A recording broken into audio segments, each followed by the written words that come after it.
Mesdames et messieurs, bonsoir. Merci d'avoir choisi RTI1 à la une de ce 20h. Le super prix ASCAD a été attribué ce jeudi. Le président Alassane Ouattara a assisté à la cérémonie. Le super prix de l'Académie des sciences, des arts, des cultures d'Afrique et des diasporas africaines est décerné au docteur Johnson Felicia du groupe de chercheurs. La super gagnante empoche la somme de 10 millions de francs CFA. Le passage des membres du gouvernement devant l'Assemblée nationale pour l'adoption de leur budget programme se poursuit. Les ministres Moussa Sanogo, Adama Coulibaly et Kabaniale ont fait adopter à l'unanimité par les députés membres de la Commission des affaires économiques et financières le projet de budget programme de leur ministère. La 27e conférence sur le climat mobilise plusieurs pays, dont la Côte d'Ivoire, en Égypte. Le financement pour la lutte contre le changement climatique est au centre des débats. Les institutions, experts, ONG ivoiriennes s'activent afin que le pays pollueur finance une grande partie de la lutte contre le dérèglement climatique. La France a décidé de suspendre l'accueil de 3500 réfugiés actuellement en Italie. L'Élysée proteste ainsi contre le refus de l'Italie d'autoriser l'océan Viking à accoster sur ses côtes. Le ministre français de l'Intérieur a appelé notamment l'Allemagne à suspendre également l'accueil prévu des réfugiés en Italie. Soyez les bienvenus sur RTI1. Les lauréats du super prix de l'Académie des sciences, des arts, des cultures d'Afrique et des diasporas africaines sont connus.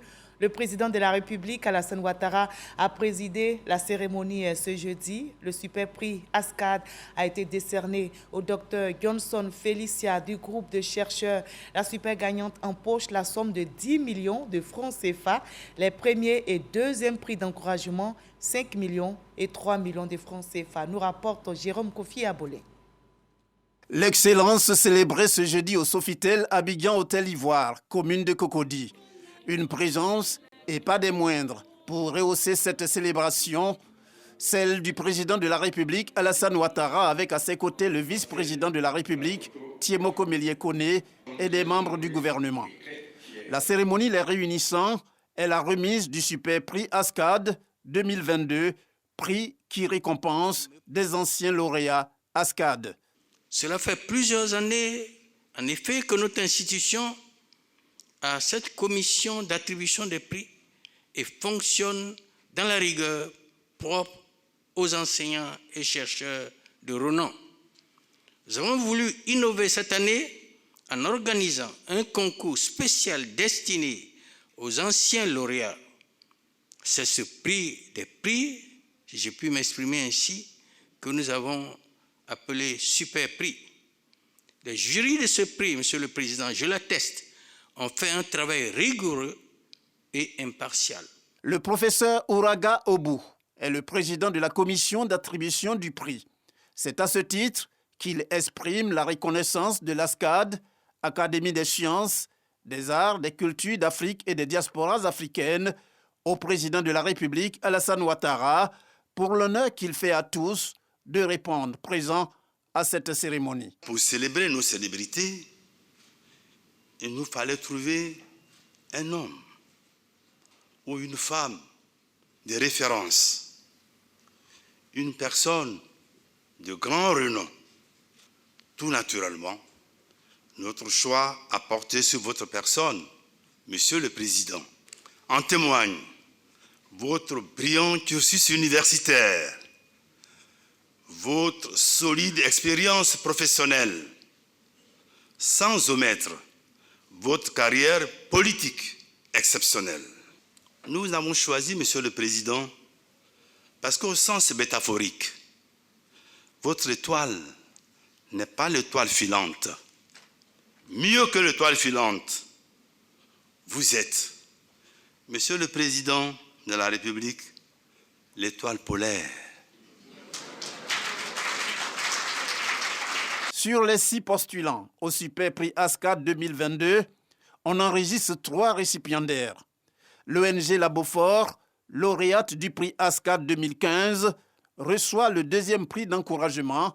Le Centre suisse de recherche scientifique, CSRS, lauréat du prix ASCAD 2011, lui part avec le 1er prix d'encouragement et le super prix ASCAD 2022 revient à Johnson Felicia du groupe de chercheurs lauréats du prix ASCAD 2010. La joie pour la super gagnante est visiblement tout à fait grande. C'est un prix de reconnaissance. Reconnaissance au travail acharné, reconnaissance au dévouement. Et je profite pour saluer tous ceux qui n'ont pas pu venir et dire merci, merci, merci à tout le monde. Et aujourd'hui, je dirais que je suis comme un ambassadeur qui ouvre les portes et nous sommes tous mobilisés à travailler pour que l'Université Félix Houphouët-Boigny ait une meilleure visibilité pour faire connaître les travaux réalisés au sein du Centre d'excellence africain sur le changement climatique, la biodiversité. Merci à tous mes collaborateurs. Vraiment, nous sommes contents. Merci au président de la République d'avoir accepté d'être là. Le président de la République, Alassane Ouattara, qui séance tenante, reçoit un présent de l'ASCAD symbolisant les valeurs qu'il incarne, notamment la Côte d'Ivoire solidaire, n'est pas resté sans faire parler son cœur.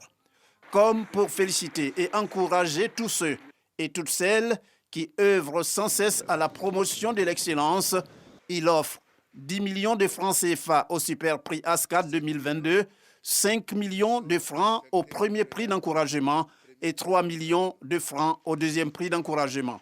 Ceux qui viennent en 4e, 5e et 6e position n'ont pas été oubliés. Ils reçoivent chacun une somme de 1 million de francs CFA de la part du président Alassane Ouattara. Voilà, et l'excellence est ainsi promue dans notre pays. Les débats pour l'adoption du budget programme des ministères continuent à l'Assemblée nationale. Les membres du gouvernement défendent leur budget devant les députés. Les ministres Moussa Sanogo, Adama Coulibaly et Kaba Nialé ont fait adopter à l'unanimité par les députés membres de la Commission des affaires économiques et financières le projet de budget programme de leur département ministériel, Lansine Bakayoko.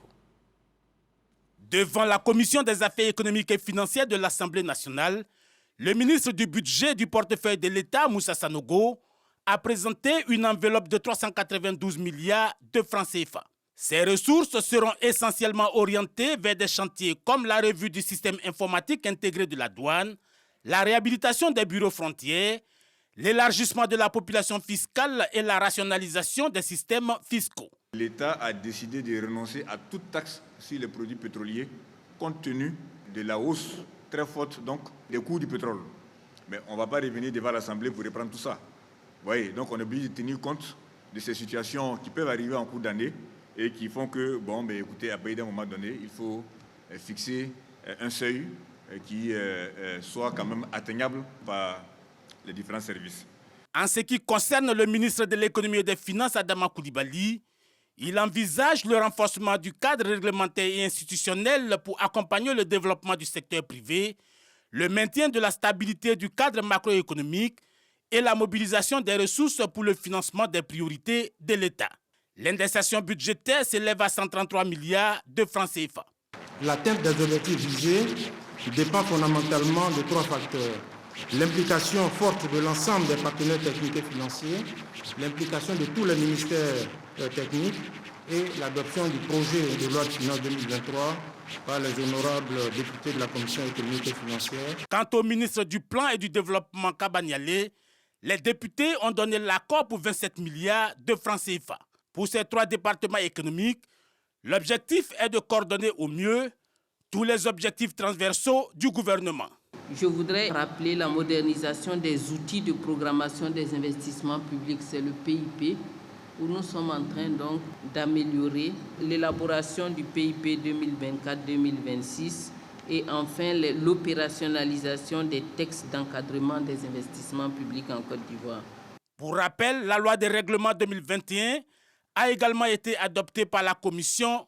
Fait notable, le taux de réalisation des objectifs du gouvernement est passé de 73% à 82% en 2021. Et toujours à l'Assemblée nationale, la Commission des affaires économiques et financières a également reçu les ministres Anne-Désiré Ouloto, Epiphane Zorobi Balo, Nassene Batouré et Kouadio Konan-Bertin. Ces 4 ministres ont présenté bien sûr leur projet de budget 2023 et à l'issue des discussions, leurs projets ont été adoptés à l'unanimité, nous rapporte Jean Magagui. 34 milliards 142 905 304 francs CFA pour le ministère de la fonction publique et 5 milliards 923 724 279 francs CFA pour le ministère de la bonne gouvernance. Ces 2 projets de budget pour l'exercice 2023 sont mis à l'ordre du jour du débat parlementaire.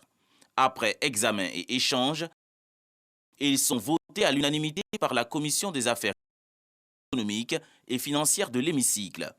Moraliser l'administration publique, implémenter le référentiel des emplois et des compétences à tous les ministères sont, entre autres, les 5 axes ciblés par la ministre de la fonction publique, Anne Ouloto. Il s'agit de faire de notre administration une administration performante.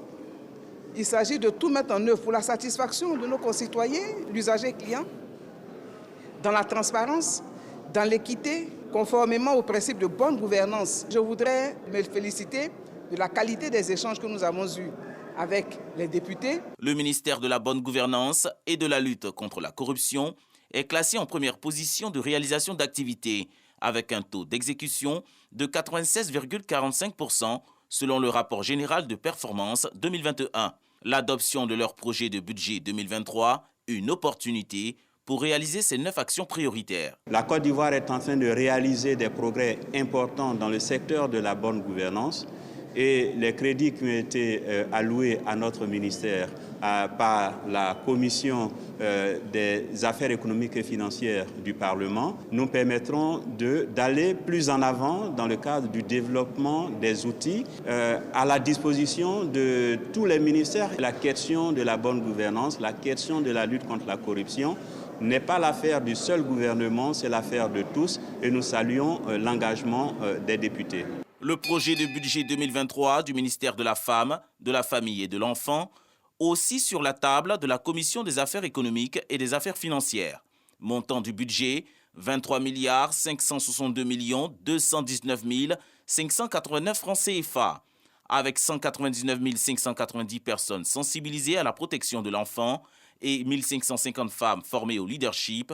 Ce projet de budget cible 5 axes. L'administration générale, la protection des enfants vulnérables et l'autonomisation de la femme. Nous nous sommes prêtés à cet exercice et c'est un exercice très intéressant qui démontre de la vivacité de la démocratie dans notre pays. À nos frères, aux Ivoiriennes et aux Ivoiriens, nous allons nous atteler pour l'année 2023 à mieux faire. Aux côtés de la ministre Nassene Batouré, le ministre de la Réconciliation et de la Cohésion nationale, Kouadio Konan-Bertin. Il énumère les réalisations de son département. Pour les chantiers de l'année 2023, 4 146 291 855 francs CFA sont présentés comme projet de budget. Nous ferons en sorte que ces moyens qui sont mis à notre disposition soient utilisés dans l'unique intérêt des Ivoiriens. Cette présentation des ministres au Parlement se situe dans le cadre de l'analyse du projet de loi des finances portant budget de l'État pour l'année 2023. Et dans l'actualité nationale également, la famille des policiers en Côte d'Ivoire s'étoffe. Les élèves sous-officiers de l'école de police ont fait leur sortie après 12 mois de formation. Ils font partie de la 45e promotion, baptisée promotion Sangaré Vakaba. Ces élèves sous-officiers, au nombre de 1451, dont 17 femmes ont reçu leurs épaulettes des mains du ministre de l'Intérieur et de la Sécurité, le général Vagondo Diomandé, et de la ministre Miss Belmondo Dogo. Ils les ont invités au respect de l'éthique et de l'autorité, nous explique Frédéric Olaï et Abou Sanogo. Place d'armes de l'école de police d'Abidjan. Double cérémonie de baptême et de remise d'épaulettes. 1451 élèves sous-officiers, dont 1234 hommes et 217 femmes de la 45e promotion viennent renforcer les effectifs de la police nationale. Ils reçoivent leurs épaulettes, Couronnement de 12 mois de formation des mains du ministre de l'Intérieur et de la Sécurité Vagondo Diomandé et de la ministre de la Solidarité et de la lutte contre la pauvreté, Miss Belmondo Dogo. Cette promotion 2021-2023, à l'issue de 12 mois de formation, a obtenu une moyenne de 13,20 sur 20. Je voudrais, au nom de la direction de l'école de police d'Abidjan, de tout le personnel et du corps enseignant, les féliciter pour ces bons résultats et les encourager à se mettre au service de l'État et de nos compatriotes en s'appuyant sur les 3 valeurs que sont la discipline, l'intégrité et la compétence auxquelles ils ont été abreuvés. Ces performances réalisées par les élèves sous-officiers de la 45e promotion traduisent l'engagement du gouvernement à doter la Côte d'Ivoire d'une police au service de la sécurité des populations.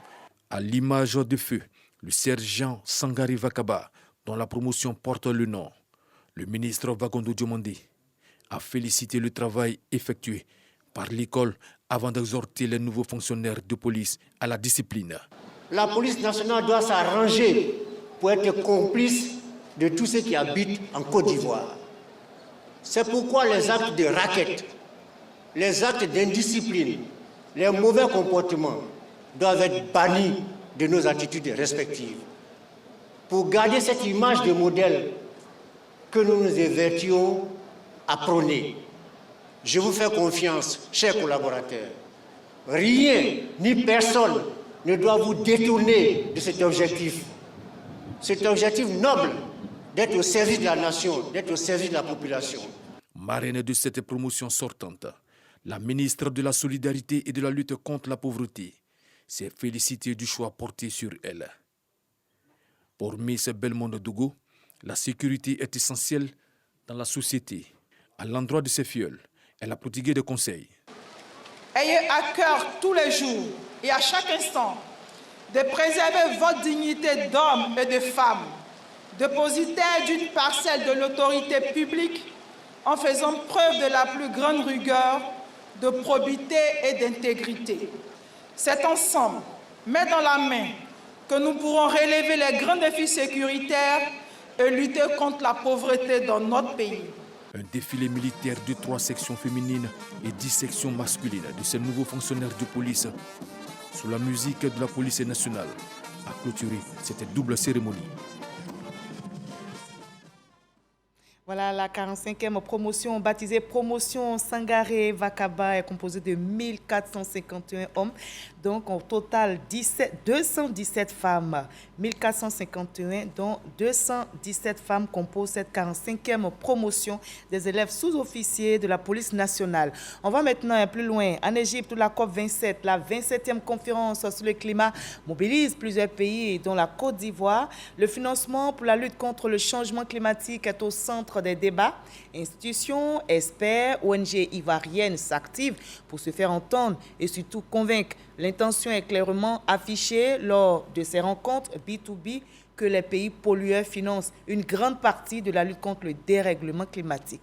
Adrienne Grascando, Adama Sangaré sont nos envoyés spéciaux. De 28% en 2015, la Côte d'Ivoire passe de 30,41% de son ambition de réduire ses émissions de gaz à effet de serre d'ici à 2030. Pour atteindre la neutralité carbone entre 2030 et 2050, la Côte d'Ivoire a besoin de financements supplémentaires. Nous sommes ici aujourd'hui à Sharm el-Sheikh, effectivement, s'assurer que les engagements pris par les pays du Nord notamment, et c'est un pays d'Asie qui pollue beaucoup plus que nous, mais subissent de façon moins violente les effets des changements climatiques, puissent honorer les engagements faits vis-à-vis de nos pays. Depuis la création du FEM jusqu'à ce jour, la Côte d'Ivoire a bénéficié de plusieurs projets dans le domaine de l'environnement à hauteur de 215 milliards de francs CFA. Et les financements continuent. Des fonds qui permettront à la Côte d'Ivoire de mieux lutter contre les changements climatiques dans plusieurs domaines. Les changements climatiques ont un effet indéniablement néfaste sur l'approvisionnement en eau potable.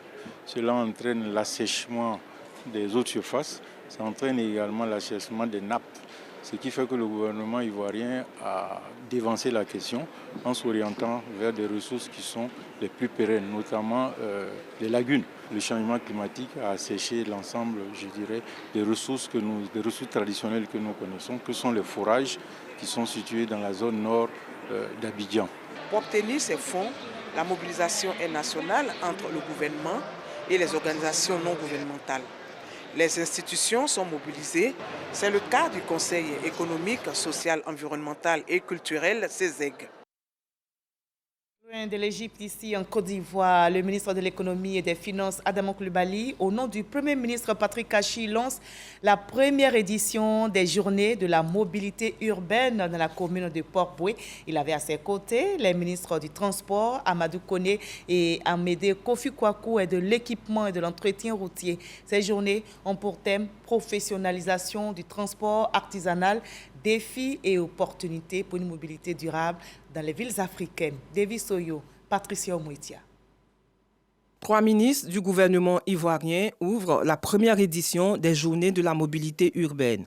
Rencontre de réflexion sur la modernisation du transport routier et lagunaire dans le Grand Abidjan. Je voudrais me réjouir tout particulièrement de l'initiative d'organiser les Journées de la mobilité urbaine. Des investissements massifs sont faits dans les infrastructures, également dans les moyens de transport, notamment le transport de masse, la réalisation du métro pour transporter à peu près 500 000 personnes jour, la première ligne de BRT Est-Ouest, entre Yopougon et Bingerville, et des efforts considérables sont en train d'être examinés dans le cadre de la densification du transport lagunaire.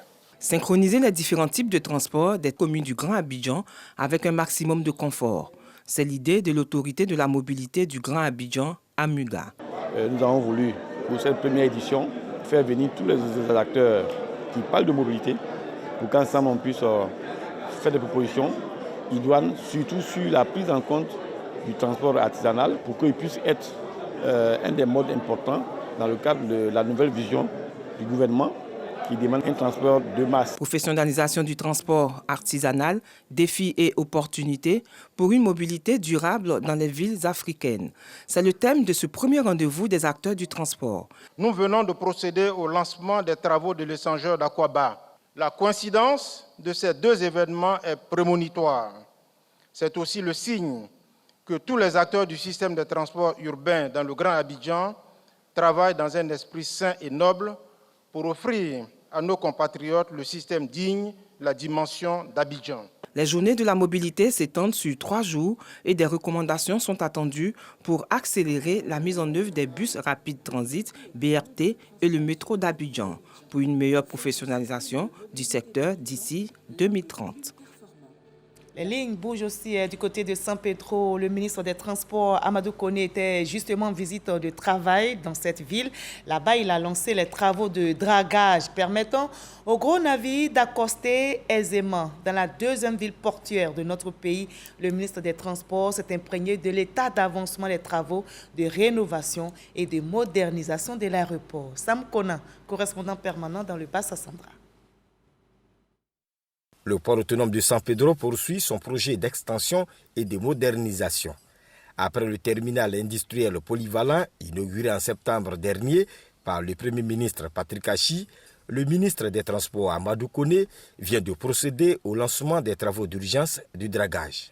Dragage qui devra permettre de draguer un volume global de 2 500 000 m3 pour permettre à ce que TIPSP ait les tirants d'eau nécessaires, c'est-à-dire 16 mètres au niveau du chenal et 15 mètres au niveau, naturellement, de la zone d'évitage. D'un coût global de 8 milliards de francs CFA, ces travaux de dragage, qui vont durer environ 6 mois, permettront d'optimiser les capacités de traitement des navires. Comme nous l'avons fait au niveau du port autonome d'Abidjan, l'approfondissement du canal de Bribi, ici il s'agit aussi de faire un approfondissement pour nous permettre de recevoir des navires plus grands. La veille, le ministre des Transports a effectué une visite des travaux de rénovation et de modernisation de l'aéroport qui se font sur 3 composantes, pour un coût estimé à 60 milliards de francs CFA. Nous avions commencé par la réhabilitation de la piste donc sur laquelle il y a encore des travaux. Donc une des composantes va être l'agrandissement donc de la zone de parking. Et il y a le balisage nocturne pour que donc de nuit comme de jour, cet aéroport puisse être ouvert donc au trafic aérien. Et je note avec satisfaction que donc les travaux connaissent une accélération. Retour au port autonome, où la situation des activités en 2022 et le projet des célébrations du cinquantenaire ont été présentés au ministre des Transports, qui a donné des orientations pour l'atteinte des objectifs.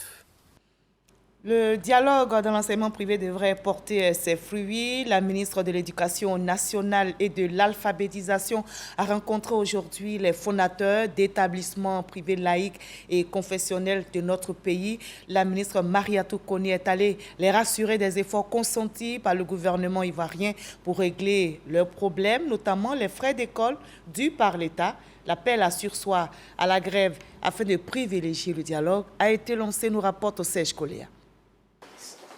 Favoriser le dialogue afin de surseoir à la grève annoncée par les fondateurs d'établissements privés. Telle est la ferme volonté de la ministre de l'Éducation nationale et de l'alphabétisation. Ce jeudi 10 novembre, le professeur Mariatou Kone l'a signifié aux fondateurs réunis au sein de la conférence des présidents des associations de fondateurs d'établissements scolaires privés, laïcs et confessionnels de Côte d'Ivoire.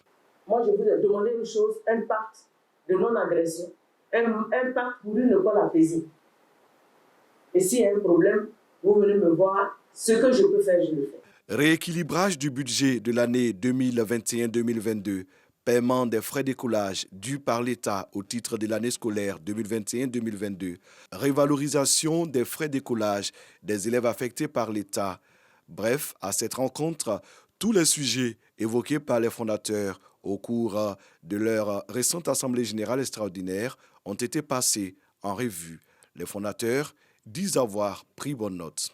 Nous avons parlé des différents points qui nous préoccupent et ensemble, on a prévu de se retrouver dans un domaine plus large pour approfondir les échanges que nous avons eus. La ministre entend apporter des solutions aux préoccupations des fondateurs d'établissements privés. Et je vous conduis maintenant à l'Université virtuelle pour tout savoir. Le directeur général de l'Université virtuelle de Côte d'Ivoire s'est exprimé justement sur les fonctions de cette université et surtout sa particularité. C'était au cours de la tribune d'échange Tout savoir sur, et c'est organisé par le CICG, Centre d'information et de communication gouvernementale. Plusieurs thèmes étaient à l'ordre du jour, notamment l'insertion professionnelle des étudiants et les défis relevés par l'Université virtuelle de Côte d'Ivoire. Prunelle Assoumou, Didier Nguesson. Créée le 9 décembre 2015, l'Université virtuelle de Côte d'Ivoire vient relever les défis de l'enseignement des matières technologiques en Côte d'Ivoire en répondant aux défis de la mobilité et de la capacité d'accueil de nos universités. La question de son positionnement alimente la tribune d'échange du Centre d'information et de communication gouvernementale, CICG. Cette université change de paradigme. Ce n'est plus l'étudiant qui fait des efforts, qui se bat, surtout pour ceux qui sont à Abidjan, dans le bus, les BACA, etc., pour venir à l'université. C'est plutôt son université qui va le trouver dans son confort où il se trouve. Donc vous voyez que non seulement on règle le problème de sureffectif, mais on fait en sorte que vous puissiez rester où vous êtes pour pouvoir avoir une formation de qualité. Autre défi relevé par l'université virtuelle, l'insertion des étudiants dans le milieu professionnel. À ce jour, 73% des apprenants sont en situation de travail. Nous entraînons nos étudiants à créer des entreprises. Et nos étudiants, dès le semestre 1 de la licence, peuvent être en entreprise et continuer à aller à l'école. Donc, généralement, ils sont même en situation de travail avant d'avoir la licence. L'Université virtuelle de Côte d'Ivoire répond à la politique du gouvernement, l'école pour tous. Les bacheliers et autres personnes ne possédant aucun diplôme peuvent y suivre des formations. C'est une université qui est là pour toute la population. Donc, nous avons aussi des formations qu'on appelle des formations certifiantes. C'est-à-dire là, vous n'avez pas de diplôme, c'est des formations généralement de courte durée pour venir acquérir une compétence précise. Vous n'avez pas besoin d'avoir le bac, il suffit que vous soyez intéressé. 10 000 étudiants issus de la Côte d'Ivoire et de la sous-région sont inscrits à l'université virtuelle. Pour l'année 2021, l'université a enregistré un taux de réussite global de 56%. Et après les études, place au travail, justement, le gouvernement ivoirien s'attelle à relever ce défi. Le ministre de la Promotion, de la Jeunesse, de l'Insertion professionnelle et du service civique, Mamadou Touré, vient d'inaugurer à Fek-Sédougou l'agence emploi jeune dédiée à la région du Tiologo. Cette agence, la 22e du pays, vient pour superviser au mieux les actions gouvernementales contre le chômage des jeunes. Au plan politique, les parlementaires RHDP rencontrent le secrétaire exécutif du parti. Le but de cette réunion est de renforcer les liens avec le parti. Notez que les députés qui ont regagné le RHDP ont pris part à cette rencontre. Éric Goré nous fait le résumé. Une séance de travail entre députés du groupe parlementaire RHDP et le secrétariat exécutif du Rassemblement des Oufouettistes pour la démocratie et la paix. Les députés contrôleurs de l'action gouvernementale sont également ceux qui votent les lois permettant au président de la République d'exécuter son programme de gouvernement. Pourquoi ne pas renforcer les liens entre ce groupe parlementaire et cette instance du parti? Travailler à rendre plus fluide la compréhension de ces députés concernant certains projets de loi qui naissent dans les laboratoires du RHDP. Une rencontre fructueuse selon Cissé Bakongo.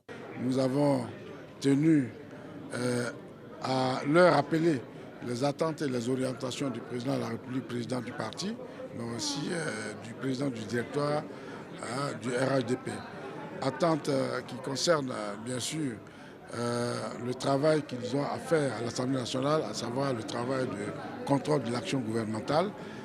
Dans quel esprit ce travail doit être fait, c'est-à-dire un travail d'échange contradictoire, d'appui et de renforcement de l'action gouvernementale, mais aussi un travail de renforcement de la démocratie dans notre pays par les échanges face aux députés des autres groupes parlementaires.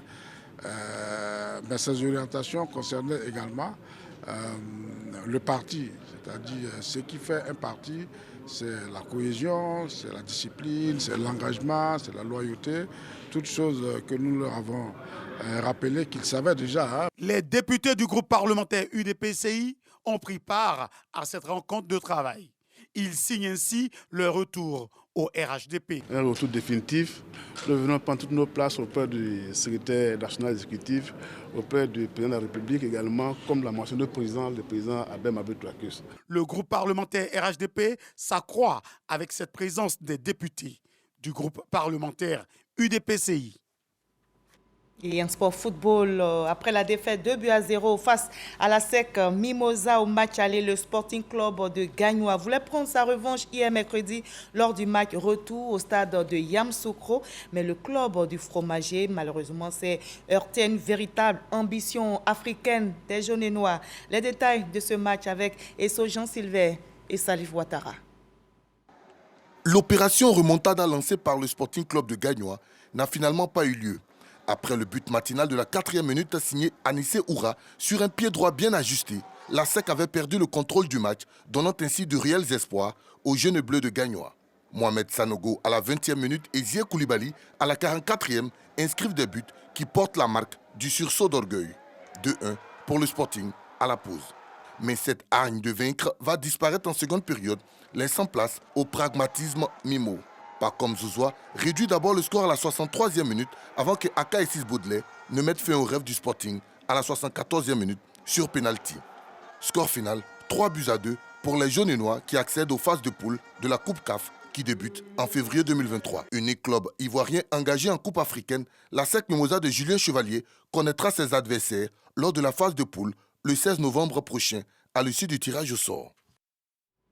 On va terminer par la France qui a décidé de suspendre avec effet immédiat l'accueil de 3500 réfugiés actuellement en Italie. L'Élysée proteste ainsi contre le refus de l'Italie d'autoriser l'Océan Viking à accoster sur ses côtes. Selon le ministre français de l'Intérieur, il existe un mécanisme qui permet une relocalisation dans d'autres pays européens des réfugiés arrivés notamment en Italie dans le cadre du droit international et du droit de la mer. Il a appelé donc tous les autres participants à ce mécanisme, notamment l'Allemagne, à suspendre également l'accueil prévu des réfugiés actuellement en Italie.